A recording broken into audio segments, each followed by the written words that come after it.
Welcome to the Encore Audio Archives YouTube channel. I'm Taper Dave, and this is my channel. I've uploaded hundreds of talks here that I've recorded at meetings in West LA, and I've also recorded conventions starting in 2013. I've got a bunch of those up. And Walt and Mary Murray, the original owners of Encore Audio Archives, started the company in the 80s, and Walt recorded Joe and Charlie's and a bunch of stuff down in Vista, California. My sobriety date is June 20th of 1994. I hope you find something you like, so please like and subscribe to my channel and comment down below. If you want to hear something that I don't have or that you don't see, I'll see that I get it. Anyways, take care and have a great day if you want to. Many of you, if you're new here to Alcoholics Anonymous, they've had some good speakers here. I'm the one that they put up here to show you that if God's not through with you, you're not going to die. You can keep missing body parts and going in and out of Alcoholics Anonymous. My sobriety date is January 26, 1987, and that wasn't my first sobriety date. Is this a P one? Wrong one? Try that. Can you hear that? Can you hear that? Oh, all right. I went to my first meeting of Alcoholics Anonymous in March of 1975.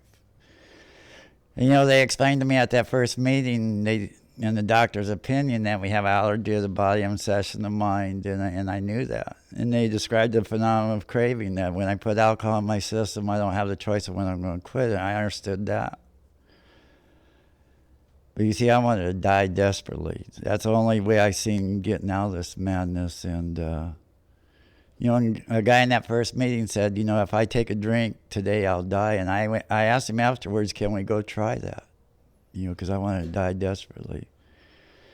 I want to thank Don for that talk last night. I've been thinking about it a lot. If you guys weren't here and didn't hear Don, you should go buy the CD. You get two for the price of one. You get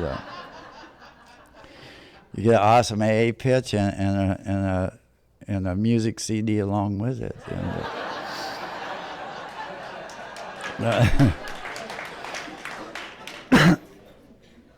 And I've had to do that before, and I know how hard that is to do that, And I was trying to think, the first time I had to do that, I think was in Modesto, and there was a wedding reception going right behind the folding deal behind me, and that's where the band was, the DJ was, and was playing Led Zeppelin, and I'm trying to give a talk to Led Zeppelin, and it's hard to talk about recovery when you're back in 1969,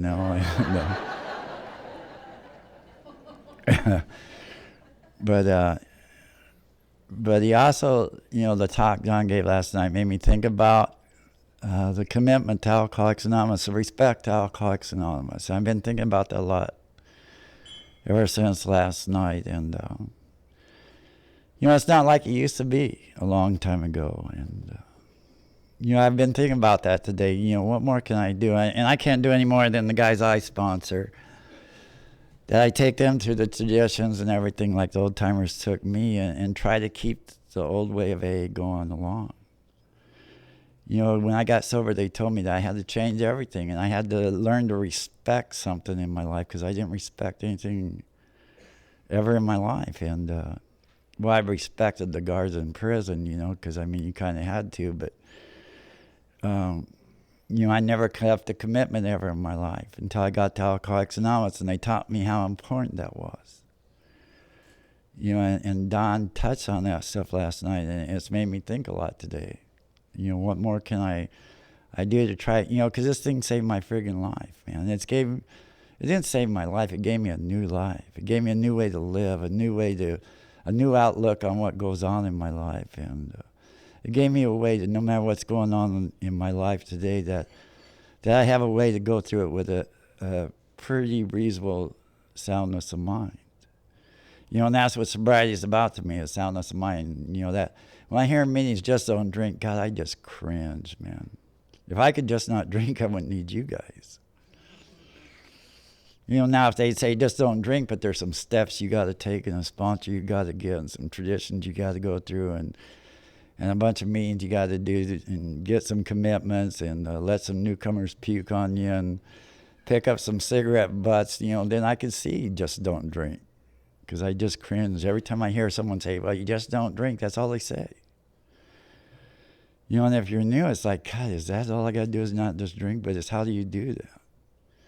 It takes a whole process of the Big Book of Alcoholics Anonymous to do that and getting involved. And, I guess I should talk about drinking. I was one of those that waited a long, long time before I started drinking. And when I started drinking, I was really pissed that I wasted a lot of years I could have been drinking. And it was the summer before the 4th grade. And it was...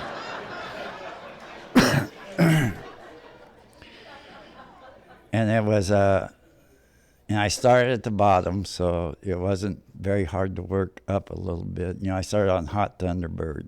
And if you've never drinking Hot Thunderbird, you miss some really good drinking. And I think that stuff is toxic waste site runoff. It's never seen a grape, that's for sure. But it's a little hard to get booze when you're in the 4th grade too. So you get into stealing a lot, and you get into trouble. But I never crossed no invisible line. I already was over there. Nobody told me take this steal this Hot Thunderbird wine and guzzle it. It just came naturally. I don't know where that came from, but I guzzled it, and what happened for me. You're going to hear all kinds of things from different speakers. What happened to them, a lot of them became better looking and stuff. That didn't happen for me.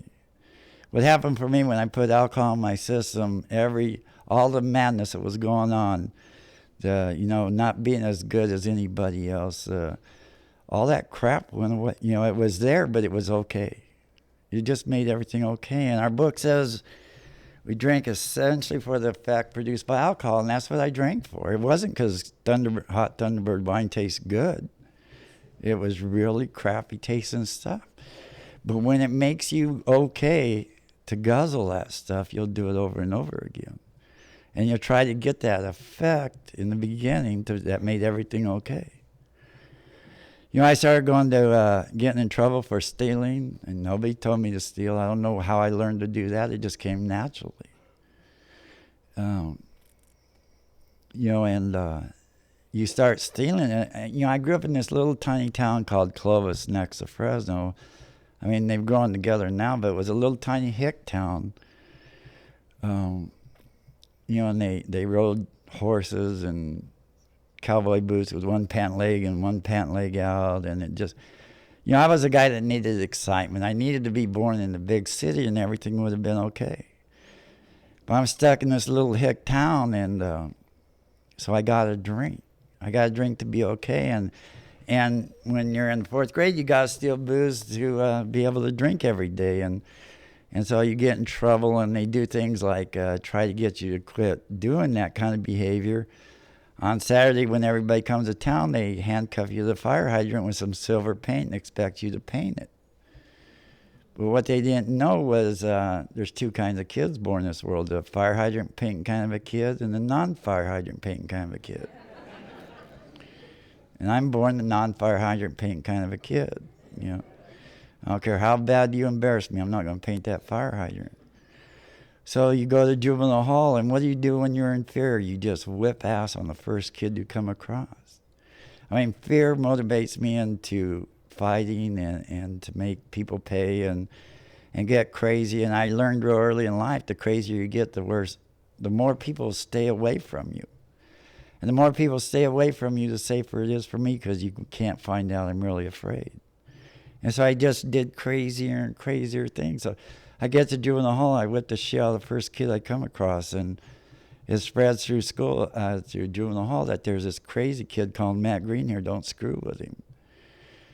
And I learned at a real early age to keep that behavior up. And I remember getting back out of juvenile hall and going to school, and man, everybody admired me. I'm this tough guy, and I've been locked up, and it's like, man, I was kind of embarrassed about it, but I got all this notoriety for it and stuff. And it's like, man, I need to keep doing this. And I did. I kept getting locked up, and I both my parents are alcoholics. It's not the reason why I'm alcoholic. I never seen my parents. They were always in the bars. We got to run the streets and do whatever we wanted, and I was the oldest. And once in a while we'd see a parent and we'd get our asses whipped, or I would, being the oldest. And I got tired of that, and I got tired of waking up and pulling my own blood, and I moved out the night before I turned 13. I've been around with the Hells Angels for a couple of years, and I liked that scene. They were my heroes, man. Wherever we went, people would run to get away from us, and people were scared of us, and people would do whatever we wanted. We could take whatever we wanted back in those days, and that seemed like a neat way of life to me, and so I started living with the president of the Fresno chapter of the Hells Angels when I'm turning 13, and he held out his hand and said, "Take these." And I don't, I want to be part of the deal. I don't say, "What are they?" or "How many do you take?" I just take them. And I was drunk enough. I took that whole handful of pills, and the next day, I couldn't make it out of bed, and I'm thinking, man, you took some of that stuff that you should never take, but that's what they do, and you want to be part of the deal, so it's okay. But I couldn't make it out of bed, and to make it to work, and they said, take this white stuff and you'll make it to work. And once again, you don't ask how much or anything, you just take what they give you. And a couple minutes go by and you're dancing, man, like Don was last night. They're talking, you're like that, getting ready for work. And I'm the kind that always overshoots the mark. And I get to work, and my boss, he drinks and he gets loaded, and I'm not there very long, and he says, man, Matt, you must have took too much of that white stuff. You better drink something and slow down. And I took transmissions out of cars back then, and the next thing I know, he's kicking the creeper again, says, Matt, you must have drank too much. All you're doing is sleeping now.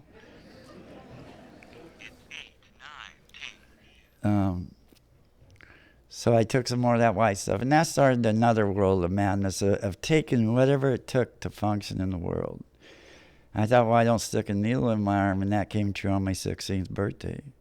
I was with this girl that was going to be the mother of my children, and I stuck that needle in my arm, and I don't know whatever happened to her. I ain't never seen her since. I'm always going to do these deals until I put booze in my body, and I don't know what's going to happen. I can have great ideas and great plans, but it all goes away once I start drinking. And it worked so good that night. The next night, I was kind of broke, and I needed a drink of alcohol, and I thought how good that needle worked, and I stuck some tequila gold, and I tipped a ball up and got a cap full of tequila gold out, and I knew that wasn't going to take care of it. And I got to think about that syringe, and I sucked that tequila gold up in that syringe, and I stuck it in my arm, and that was really, really cool. The inside of my body burnt like hell, but I was there, like right now. I just took a little bit of tequila gold. If you ever go back out and you're drunk, you need to get drunk and you're broke, try it, man. It works really, really good. Yeah. I had a guy a couple months ago and come up to me and goes, man, I shot up some cheap vodka. I heard you say that, and I didn't get drunk. And I go, I don't know. I never shot up no cheap vodka, so I can't share that experience with you. But I know, I tried it over and over again with tequila gold, and it works real good. This whole time, my dream, I want to turn 18 so I can go to jail like tough guys do. It's a heck of a dream. It's really, really embarrassing when you're a Hell's Angel and you're wearing your colors and you go to juvenile hall. And,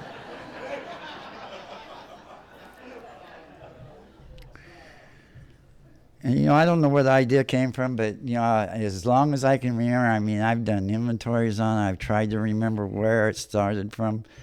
But my whole life, our book says we're grandiose, and as long as I can remember, I wanted to die on my 21st birthday, and I don't want to just die.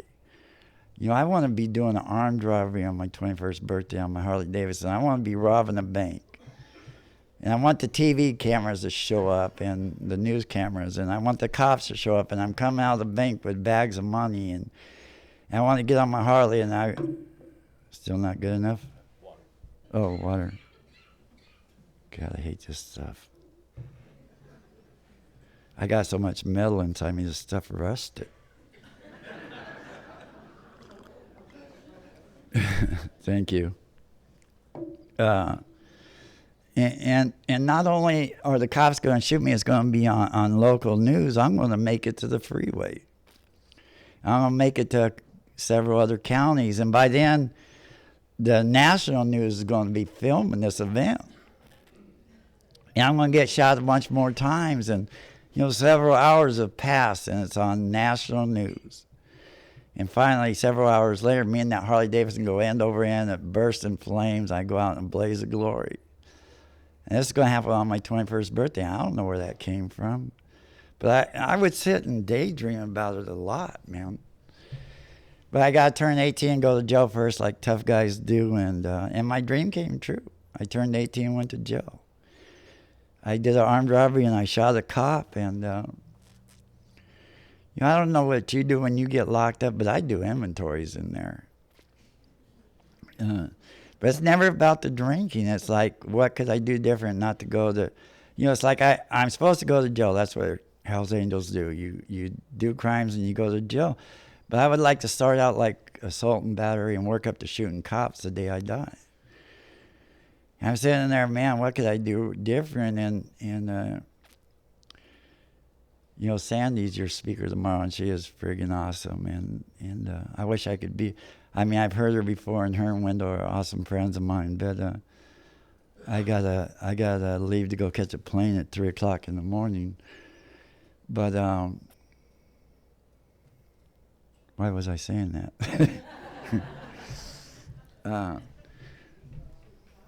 We were talking about blondes. That's what blondes always get me in trouble. And that's what happened that day. I went to jail. We had this Taco Bell we were robbing every month. A friend of ours was a manager there, and he let us know when to come by to rob him, and at closing time, and we split the money in thirds. He thought he was getting a third. He never did, but and we met these two blondes, and we were drinking tequila gold, and they had some orange sunshine acid, and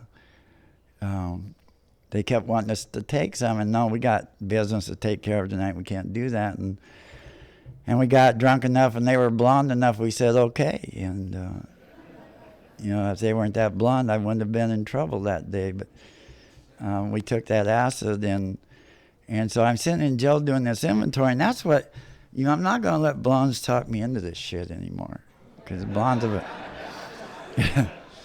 blondes have always got me. They still get me in trouble, even in sobriety. But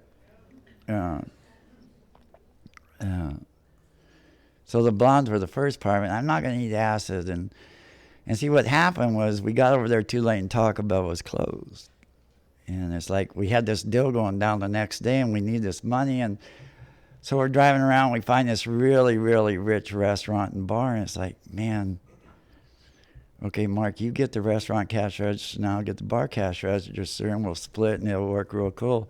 But it's just about closing time, and we got in there, and, being loaded on acid instead of just a tequila gold, everybody's diamonds looked really, really good. And so we decided to rob everybody, and we stayed too long, and that cop walked in and told me to freeze, and it scared the shit out of me, so I shot him. And so it's like, I'm not going to let blondes do this anymore. I'm not going to eat acid and do armed robberies. I'm not going to rob any place at closing time. I'm going to drink tequila gold and rob Taco Bell like I'm supposed to, And, and everything would be good, but I'm still in jail, and it's like, man, you know what? I need to slow this down. It's like I'd like to get arrested for assault and battery and work up to shooting cops at the end there. And it's like, what are people doing to slow this down? It's like, man, they're getting married and having kids. And for me, that's a scary thing. If you get married, you're supposed to show like some feelings and like you care and stuff. And I can't do that. Because if you let someone in that close, they'll find out you're really afraid and you're chicken shit. And I can't do that. But, the cops screwed up, and I got off those charges, and I thought, well, maybe I will get married. So I checked with all 7 girls I was engaged to at the time. I don't know about you guys, but more of everything is better for me. And this girl said she was pregnant, and back then, if you got a girl pregnant, you did the right thing and married her. And I did. We had a hell of a Hell's Angel wedding in Reno, Nevada, and we got her drunk, and she passed out, and we did what we usually do, and it was a fun wedding. She just wasn't there for most of it. And that kid didn't pop out for 18 months, and that pissed me off, and so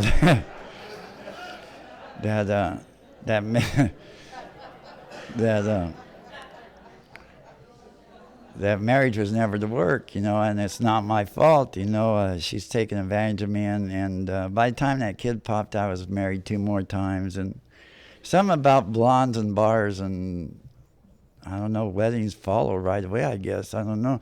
I mean, you don't get divorced, you just keep marrying them, And so, I'm only like 19 years old now. It's like, shit, man, I got 3 wives and a kid, and I need to slow this down. I need to get rid of some of these wives and stuff. And and the Vietnam War is going on. I go, that's it. I'll join the United States Army, and I'll go over there, and they'll get me off all this crap, and I'll slow down a little bit, and I'll become a 10-star general. And, you guys are laughing because they don't have them, but I'll be the first one, see. And I figure it'd take me about a year to achieve this, and then I'll be this 10-star general, and I'll sell dope and sell stolen army tanks and bazooka guns. And, I'll become a millionaire about a year and a half into this deal, and and I'll be able to do what I want, turn 21 and die like I should, and everything would be great. So I joined the Army, and that's a big commitment for a guy like me. And I was in Reno, Nevada, and I thought, you know what, I don't know why I thought I had to join the Army in Fresno. So I bought all this booze and drank it all the way on my Harley back to Fresno to join the Army. And I get there, and it's this old building, all these steps going up, and up at the top of that was, that flat area, and then the double doors going in the recruiter's office, and I'm sitting on that Harley. I know I'm really, really drunk. And I got to join the Army today. When the heat's on, like right now, you got to go today. I got to go in the Army today. I mean, I had an indictment for me in California, one for me in Nevada. They're almost right there. I got to go in the Army today.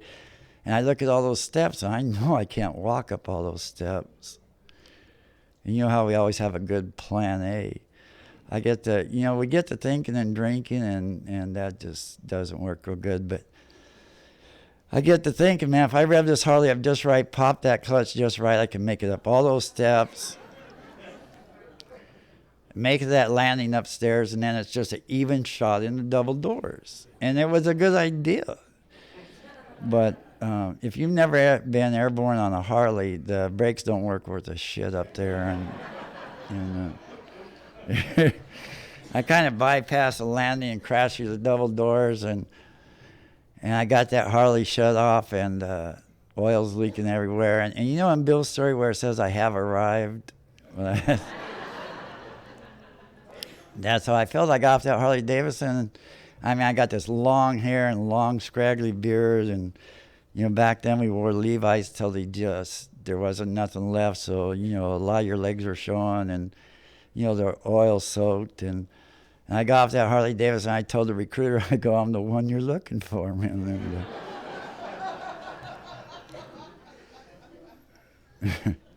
He laughed like you guys did.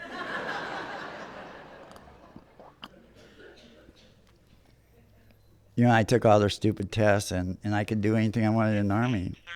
And he goes, when do you want to go? And I go, today would be fine. And the fear that sets in on an alcoholic when you're at the end and they tell you got to wait one more day.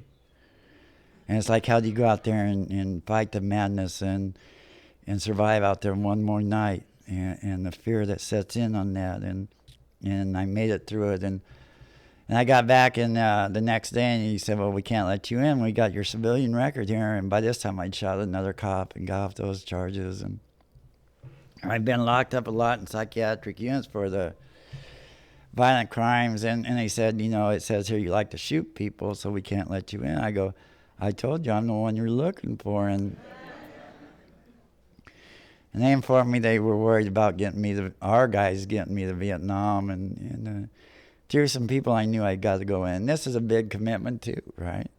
A guy like me to go serve his country. And back then they were sending everybody from the West Coast back east. And so, I mean, you know, we are really, really smart. I've never been on a bus, but I figured that's a 4-day bus ride. So I buy enough booze for 4 days. And when it came time to get on the bus, everybody got shipped back east but me. And they put me on this other bus. And it went to Fort Ord, California, and that's only a 3-hour bus ride from Fresno.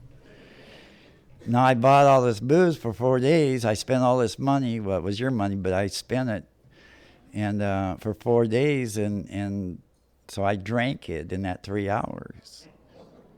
And if you drink 4 days in 3 hours, you're a little slow getting off the bus, too. And there's this screaming-ass drill sergeant there, and all the other guys run off the bus like little wimps and shit. And, you know, I get to thinking again, you know, and I think, man, you know what? They must not let them know I was coming because nobody yells at me. I don't allow that. And I get to thinking, man, I'm pretty drunk. But I bet you if you know how a bus has a long aisleway when you're sitting in the back seat? And then when you get to the end, you go right, and it goes downhill, right? So I get to think if I could muster up a little speed going down that aisleway, turn right and build up a little more steam, I could probably one punch him and he'll go out like a light. And that happened. I hit him just one time and he went out. But as he went over, there was these 2 7-foot gorillas standing behind him. First 10 minutes I'm in the United States Army, I'm locked up. They got me in their stockade. I'll bet you can't guess, but I was doing another inventory. Thinking this was a dumb decision, join the United States Army. And, you know, they put me, you know, I got in trouble in there, and they put me in their penitentiary, and I'm the kind of guy that doesn't deal with anything. You know, when I don't like what's going on, I cut and run. I don't deal with nothing ever. I just split.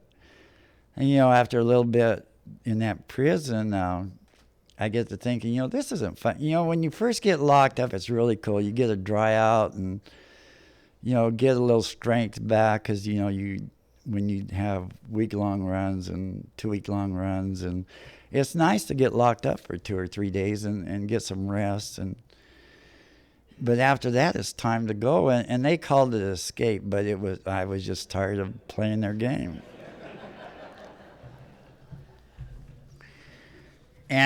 And when you leave like that, they don't furnish you a ride. And so I need some wheels to get back to Fresno. And the first thing I came across was this abandoned armored truck. And I know it was abandoned because it was running and nobody was in it. And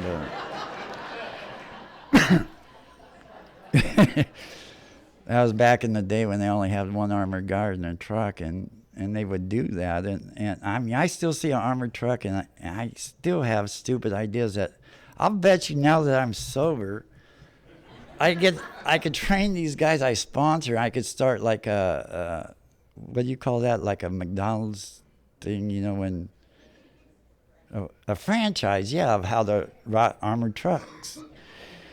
And I mean, I still think of that when I see an armored truck. I pray all the time to get rid of those ideas, and every time I see an armored truck, I still think how I could pull it off.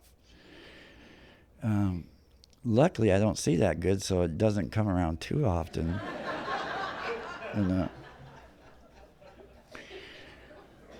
So it took them 6 months of the day to catch me, and they ended up sending me to the penitentiary. And back in wartime, I don't know if they still do that, anything but murder, they would come get you. The service would come get you. And that's what they did, and they threw me back in prison. And they decided they didn't want me, and they kicked me out. And I just barely turned 20 years old. And I'm thinking, you know what? Nobody can help me. You know, the penitentiaries can't keep me. The United States government can't help me. You know, the teachers in school could never help me. You know, parents don't help. Nobody in the world can help me, man. I just need to make it through till I'm 21 till I can die. And I'm going to make the world pay for what's done to me. It's not my fault I'm this animal. Society did this to me, man. You know, I wanted to be a good kid. I wanted to turn out okay. But, you know, life just gave me a wrong hand. And you know, there's no God. There's no such thing as that. You know, when I was driving that armored truck back to Fresno, I mean, there's no God. But, you know, that's the first break I thought I got in life because I noticed there was a lot of money in there. But you know how fast that shit goes when it ain't yours? When they picked me up, I spent the last dime on a case of beer. I mean, I just walked out of the liquor store and they grabbed me. I didn't even get a drink of beer. It pissed me off. But you know, so I get out there and they just kicked me out. And it's like, what am I going to do now, man? I got to go another year till I die. And you know, by this time there's a fourth wife around, and I'm not divorced of any of them, and there's a couple of kids floating around, and you know, the judges are saying guys like me can't be around kids, and if I ever try to be around my kids, I'll go back to the penitentiary, and that's a good enough excuse not to find them. And you know what? I was really pissed, but you know what? Today I know those kids that judge was right. You know, all the shootings and the cops and the raids and stuff. Children didn't need to be around me at all. And, you know, I just kept going in and out of institutions. And, you know, in California, they started this one psychiatric prison thing called the Tascadero State Hospital. And when they first opened it up, it was for the criminally insane that was incapable of adapting to the society way of life. So I got to go there. And you know, that place was really, really cool because we were such violent criminals. They kept us really Thorazined out. And you could smoke in the institutions back then, but we weren't allowed to have matches or lighters. And, you know, I'll tell you what a day was like in there. I mean, we're so violent. They kept us so loaded. We didn't see psychiatrists or anything. They just kept us loaded so we couldn't raise hell. And so the day was like making it from your bed to the day room. And then you'd get your cigarettes out and you'd work on trying to get to your mouth, you know. After a while, hopefully you'd get it plopped in your lips. And then there was this hole in the concrete wall in the day room there, like a cigarette lighter type thing. Only it was indented in this wall. It was glowing red all the time. And you just kind of wobble up to that hole and you kind of aim for the hole, you know, and when you thought you were lined up, you just fell forward. The problem with that is if you missed the hole, you had to go back and start all over again.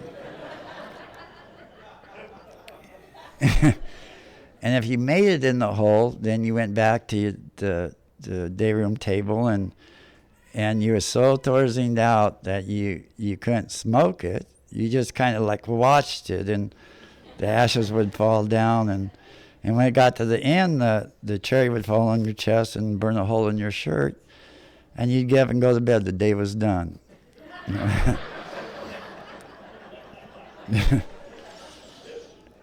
And I got to do that for 4.5 months, and then they just labeled me incapable of adapting to the society way of life and homicidal, and kicked me out. And that was a bummer, man. That was a good 4.5 months of my life in there. Because we were so loaded, you didn't even know if there was planet Earth or anything. You know, it was pretty cool. But then they kick you out, and it's like, man, what do I do now? You know, I just keep going in and out of institutions, and they starting to send me to A when I was 23. I mean, this is how nuts I am. You know, when I'm 23 years old, March 17th, 1975, well, it was before that, but that's when I went to my first A meeting. I'm before the judge one more time, and he tells me, God dang, time goes by fast. He tells me, you got two choices. Go to A for a year, 5 days a week, or go back to penitentiary for 2 years.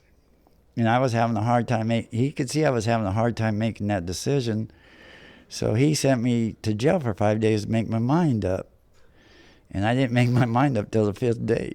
And I decided, I'd already been in the penitentiary. I thought I'd try that AA crap. And I would go to your stupid meetings. And, and I mean, they described to me what an alcoholic was. And there was no doubt in my mind I was alcoholic. But like I told you, I wanted to die. And it's like I got things happening. And, I, of course, Hell's Angel can't go right there where he lives. I had to go to Skid Row downtown Fresno, a meeting. And the cars didn't even look like they'd leave the parking lot, And you go in there, and I'm driving a brand new Corvette, and I got a lot of money still in the bank. And I wear my Hell's Angel colors in there. And they were really old. I mean, really, really old. They were like 40 years old, And they're telling me, boy, don't leave. And I said, man, if I was old as you and my car wouldn't leave the parking lot, I'd stay here too, But I got things going on, And so I did that. And I'd get 10, 11 months, and I'd take a year chip because it was close enough to a year sobriety. And and the guilt would get me, and it'd be a short time, I'd be right back in AA again. I went in and out of these rooms, and every time I came back, I'd do just a little bit more because I'm not going to give in. Wimps do that, but, every time I come back, I do a little bit more. And you finally get the sponsor, but you don't call him. You quit going to those meetings where he goes to even.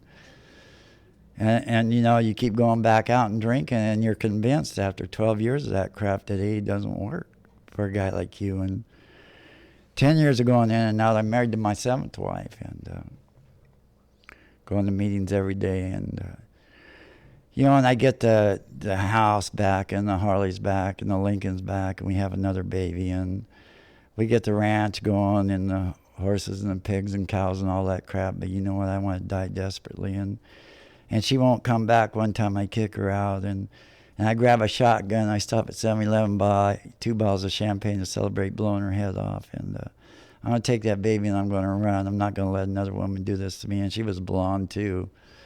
But I get over there and she's not home. And the neighbors are there and they know I've been locked up a lot and it don't matter anymore. And I kick the door in, and the SWAT team shows up again. I don't know why, but I can't go out and shoot another cop. And I can't give up because I'm a tough guy. And I get to thinking, what, my children would be better off without me in this world. And I stuck that shotgun in my head and I pulled the trigger. And when I came to months and months and months later out of that coma, there's AA again. The doctors are there telling me there's nothing they can do. I'm going to die. I'm hooked to life support systems. I've had 87 major surgeries to put me back together. That's 10 hours or more. And I don't know, a couple 104-hour surgeries. And you could stick your fist inside my head, and I'm all the way blind at the time. I'm still most of the way blind, but I was all the way blind and had tubes sticking out of me everywhere, and I didn't have a plate in my mouth, so I couldn't talk. And A was showing up there every day, asking me if they could read me the big book of Alcoholics Anonymous, like I had choice in the matter, And he'd sit there and read that book to me. I desperately want to tell him, yeah, I'm an alcoholic, but you see, my case is a little bit different than yours. I'm blind and I'm dying. See, if I find one thing why I don't have to do what you do here in Alcoholics Anonymous, then I don't have to do it. But you don't stay sober either. And I got out, I was going to 3 to 5 meetings every day and got a sponsor, and I actually was going to the same meetings he did. I actually talked to him. I was actually working some steps, but after the meetings, when they want to go to the coffee shops, I say, I hurt too bad, I got to go home. And over the next 2 years, I drank 4 more times. The last time, I wanted to die desperately, that was on January 25th, 1987. And I saved up all my pills for my surgeries, and I took 455 synthetic morphine tablets, guzzled them down with 2.5 gallons of vodka. And when I came to out of that coma, I was really, really pissed. It's like, what do you got to do to die? I mean, I'm not just joking around about this. I desperately want to die. And all that crap I heard in AA for 12 years was going around and around in my head. And it came in my head, boy, why don't you get on your knees and pray? And I thought, I don't even know how. And it came in my head, do the best you can. I was so weak, I just rolled out of that bed and got on my knees I looked up, and I don't know how to pray. I don't believe in God. I've never been to church. I don't know nothing about it. And it was a cussing prayer, and I don't pray that way today, but I believe at the time God knew that was the best I could do. And I made a deal with God that day that, it came to me that, what, I'm not going to be able to die. I'm just going to keep missing body parts. My whole body's been wired and pinned and screwed, and bone grafts and muscle grafts and arteries grafted, and every part of my body's been redone. Well, except for one part, but... And I get to thinking, if I don't work these steps, I'm going to lose that sucker too, And,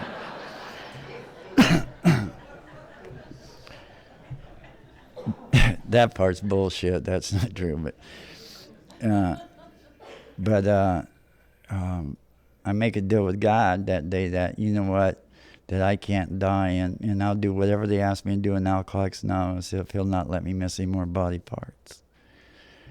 And I told the old timers that day what I did, and I go, "What do you want me to do?" And they said, "Boy, go out and pick up the cigarette." And you know how hard that is when they call you boy and you're a tough guy, you're a Hell's Angel.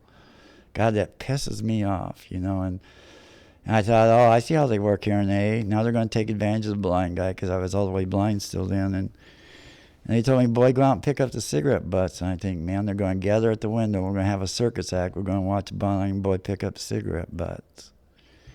And I'll tell you, that was 21 years ago, and I still pick up the cigarette butts because it worked. I hate hearing people in Alcoholics Anonymous get 15, 20 years, 25. I leave that shit for the newcomer to do. Bullshit, I want to stay sober, man. And it worked 21 years ago, so I still pick up the cigarette butts.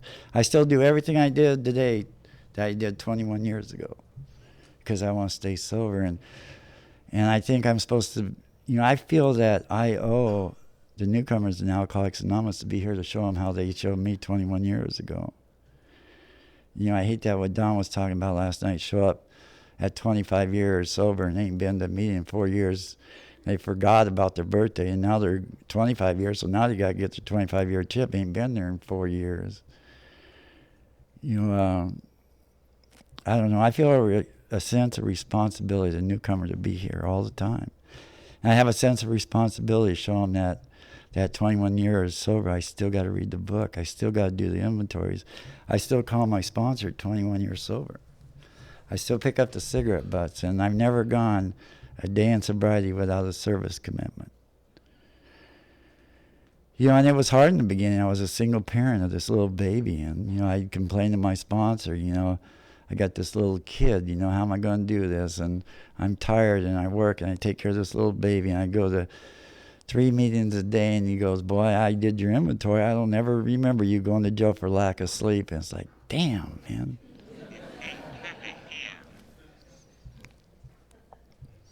I'm grateful for the old timers that taught me how important it is to keep commitments, and they told me that if I didn't learn here how to keep commitments, I'd never be able to keep a commitment to that little baby. And that little baby's 23 years old today, and he called a little while ago, and he said to tell you all hi, and he's back in Dallas, Texas today, and that kid calls me usually at least 3 times a day, and he still goes to AA meetings with me. And a couple times a year, he still flies to conferences with me. We were just back in Canada together, and that was a bummer for the kids, because I got detained because of my past, and I can't never go in Canada no more. But I've been going up there a lot, but the security's gotten tighter, and because of my criminal past, even though it's been almost 30 years ago, there's things that still affect my life a little bit because of my past, and that's just the way it is. And it's too bad the kids had to be with me on that trip when that happened, and they had an awesome time. I got a convict pass for $200 and got to stay up there for 5 days, so they got to see Canada. But he still goes with me, and his girlfriend is working on a seat here really bad, his fiance, and he's having a really hard time with it. And he's been raised in a house where I've always, I got a newcomer condo out back as a shed we sheetrocked, and we finally put electricity in it this year, and we get guys sober back there, and my kid's growing up with this going on in the big book studies at my house every week, and my kid's growing up with that. And he's got to travel all over the country because of Alcoholics Anonymous, and that kid's gone on 12-step calls with me, and you guys have turned out one awesome kid, man. You know, and I'm grateful the old timers taught me how to be committed to Alcoholics Anonymous so I could keep commitments to those kids and make the amends to them, you know, my older kids. And, you know, and you know, when you make those amends and you find one of those kids you had never seen, and you tell her your name and she says, "You're my dead father," and you think, God, what a worthless piece of shit. And because of the amends process in Alcoholics Anonymous, you have an awesome relationship with that kid. And come to find out her mother's sober in a year longer than you, and that pisses you off.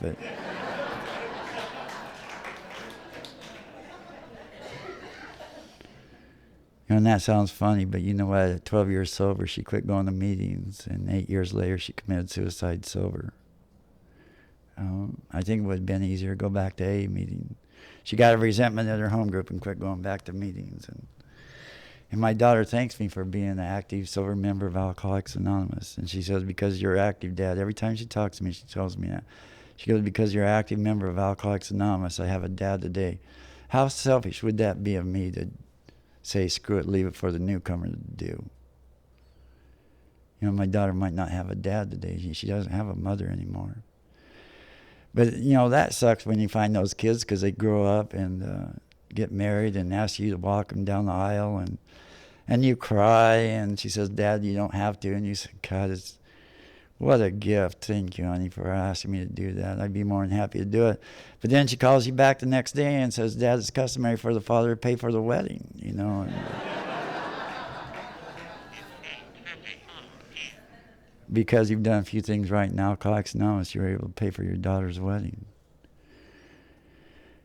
You know, because you stay active in Alcoholics Anonymous, and, you know, I still go into jail almost every week, and that's awesome for me to go into jail. I mean, I see guys sober in jail that quit going to Alcoholics Anonymous but haven't picked up a drink, and the old behaviors come back, and they're sitting in jail sober and telling me how they didn't realize the bad behaviors came back. And you know what? I mean, whether I pick up a drink or not, I don't want to be sitting in jail sober because I got tired of waiting in the line and stuck something in my pocket. I'd rather be taking the meeting in there that night and getting to leave when I get to. And it's still a spiritual experience to leave that jail every Thursday when it's my choice. You know, then there's a lot of times I don't want to go. Fresno gets really, really cold. I know it gets cold here too, but you know, when it's like 29 degrees and you got the wood stove going and it's cranking hot inside, and you got Law and Order on or forensic science and shit, it's time to go to jail. I don't want to go. But thank God the old timers taught me to keep my commitments. I go to the jail and I hear just what I need to hear that night when I didn't want to go. You know, and because of that, you know, no matter what, you know what this whole deal is about, staying active in Alcoholics Anonymous and showing up to a little tiny town, wherever the hell we're at. And they call and say, will you show up? And you say, yeah. You know what it's all about? No matter what goes on in your life, you can go through it with a sense, you know, a soundness of mind. You can have serenity no matter what goes on. You know, when your little pride and joy boy almost dies in the hospital and you're 10 years sober and you're pissed at God and your sponsors take care of it, you can go through it kind of with the ease of mind, you know, because you know God's in charge and it's going to turn out however He wants it. You know, I think of all the things good and bad that's happening in Alcoholics Anonymous. I thank God for everyone. I thank God for every time, you know, I had to travel, you know, 6 hours, you know, when to go to the General Service Assembly and go through the goddamn snow in Northern California. And it's like, what the hell am I doing? And when your little boy almost dies or your parents die or you know, something good even happens, or you find your daughter when you're sober and you know, God, you get to look back and say, you know what, every second that's happening in Alcoholics Anonymous, you can look back and see how God set the plan in motion. And it's always turned out good. You know, I mean, if you're new, man, you know what? Just keep doing the deal. It's going to seem like, you know, it really, really sucks at times. But you'll get to stand up here at 21 years sober and look back and say, man, you know what? It's been the best blessing that ever happened in your life. You know, and you get to page 164 and it says, great events come to pass. You know what? And great events have come to pass in my life. You know, because of Alcoholics Anonymous, a loving, caring, forgiving God that I found here, my life, no matter what goes on in it, because I keep showing up, and I keep doing the deal, I keep working with newcomers, I keep taking guys to the steps, my life is friggin' awesome. I wouldn't want to trade my life with anybody out there today. You know, I thank God, and I thank you guys for that, and thank you, and God bless you.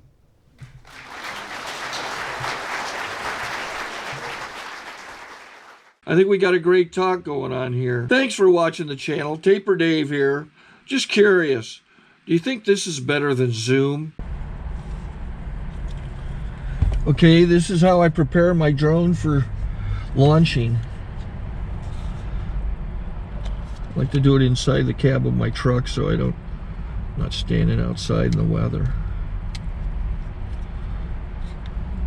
To install the joysticks for control, up and down, right and left, powered on. I have an Android phone that I use to connect it to the drone with, and it's actually controlled through the iPhone, through an app. Oops, wrong way.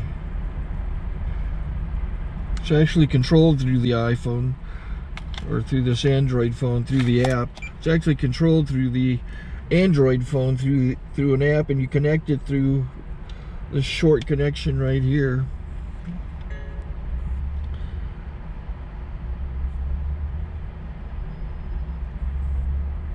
Remote control connected. Remote control's connected. So I pull out the drone. I have to extend the legs, long legs extended first, then the short legs. Remove the gimbal protector. Set that aside, then power it on one short burst, then one long burst.